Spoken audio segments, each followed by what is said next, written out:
Hello, welcome back to Tea Time with Nina. I know it's been a couple weeks since I've been on, but it was totally worth the wait. So, my guest today is Lori Kadlec. She is my friend. So I just want to start out by praying. So, dear Lord, thank you for this tea and thank you for this time.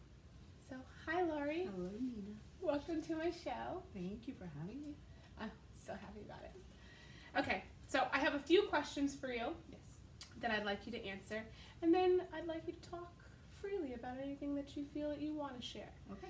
So, there's a couple of things I know about you already that I want you to elaborate on. So, I know that you are married, and I want to know about how you met your husband, because I hear it is a very, very funny story.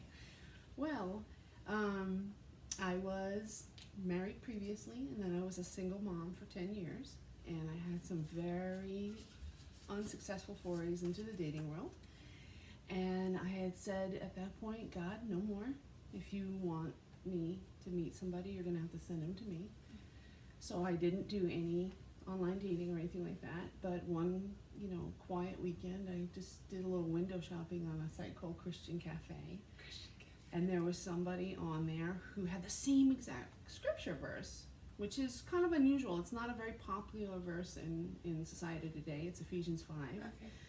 where it talks about the man being, the head of the family, as Christ is the head of the church. So it was the exact same scripture. So I broke my own rule, and I winked at him. And then a couple of days later, you could sound a little wink. A couple of days later, he contacted me, and then I said, "Oh, let me refresh myself with who this person is." So I went back and I looked at his profile, and this was just prior to me turning 40. And on his profile, it said his age was 26 to 30, and I immediately felt really creepy and disgusting for winking at somebody 15 years younger than me. But then I found out he hadn't updated it. He had just turned 31, so he was only technically 9 years younger than me. And then we started communicating after I got, through the whole creepy thing. And we communicated online for about 3 weeks before we actually met in person. And then we met actually in Penn Station, and we had a nice city date. We went to City dates. We went to Redeemer, New York, and saw Tim Keller preach. And So your first date was church. How sexy.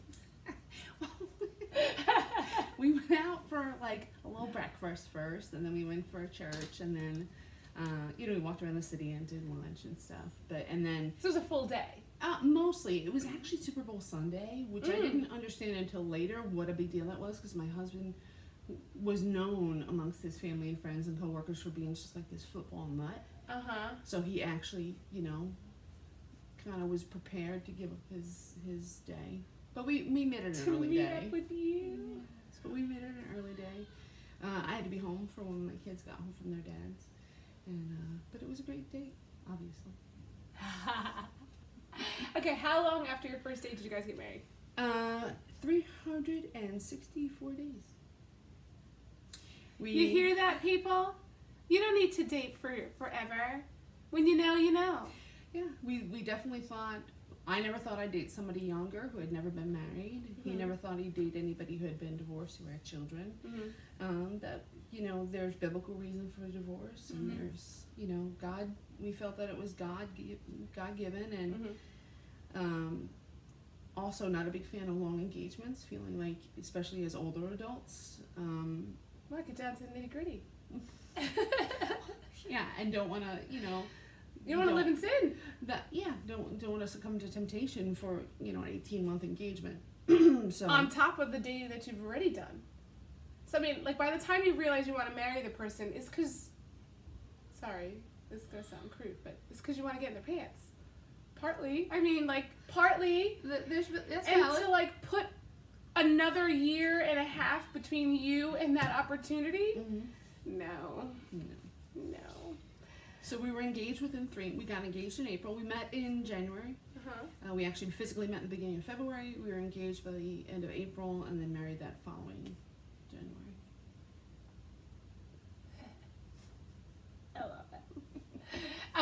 So you said you were married before, you have other children. Tell me about your other children. They are fantastic human beings. I actually just saw a Facebook post from a few years ago where we were doing something together as a family, and I said even if they weren't my kids, I would like to hang out with them because they're great and they're funny. Yeah. And we just have such a good time. In fact, I'm a little hoarse now from last night because my daughter's home. She lives in Virginia now, and we just laughed so hard. We laughed to the point of wheezing yesterday. So my daughter was Olivia. She will be 24 in July, and my older son Cameron is 20. He'll be 21 in October. And they're full-fledged adults. You know, she lives in a different state. He's done with his schooling. He's an electrician's assistant. And yeah, I have grown-ups. You've grown-ups. Okay, that is actually one of my written questions. What is it like having adult children and now a 5-year-old? That's younger than all 3 of my kids. It's interesting. It's interesting in a lot of ways because I parent him differently than I parented my older ones. Just, I'm a different person than I was 25 years ago. And just out of necessity, I'm now a 50-year-old with a 5-year-old, so yeah, I have You're to just optimize. hitting all my questions. Oh, I'm sorry. It's okay. I have to optimize, you know, my energy and my time and my resources with him because he's very active. Mm-hmm. But I'm radically different. The world is radically different from when they were little. Okay, that's... how has culture changed, and how have you changed because of it? And I'm just going to give you all of them because you're kind of hitting them all together. No, it's good. So how is school different? How, with your kids being, they were schooled, your older ones, and then has it affected your decision, the way culture and the way things have changed to homeschool Micah? Micah is the youngest one. And yeah, so that's the questions.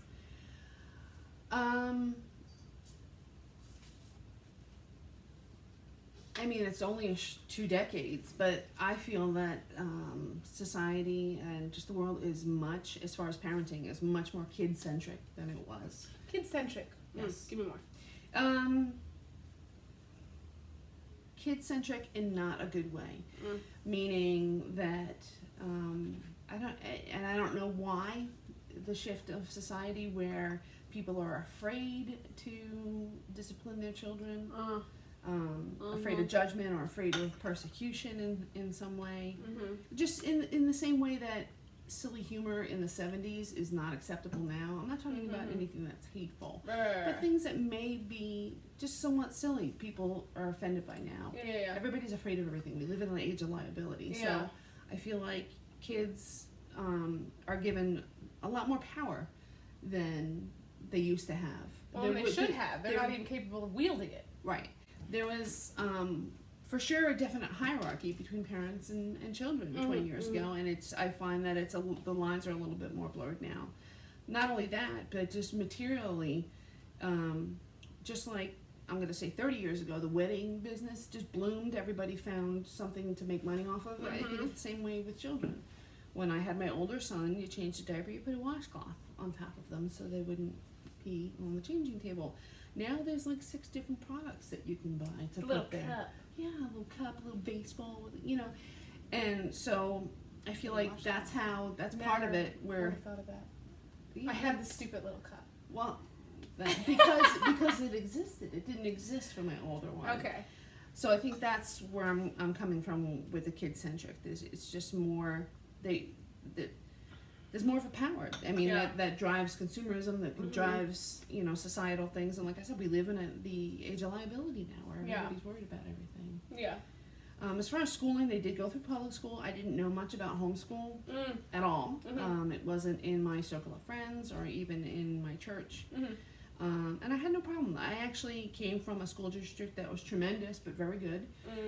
A lot of diversity, a lot of different experiences within the school. So when I moved to the district that we're in now, it's a little less so, but it's a good district. So I was happy with putting my kids through school there. But the first inkling that I had a problem with how things were going was when my daughter was in middle school, she was in choir. And there was a movie that was very popular at the time. What was it? dreams or something. Mm-hmm. And basically, her choir teacher showed this, and it's almost mystical. And it's basically about, you put your dreams out into the universe, and then it comes back to you.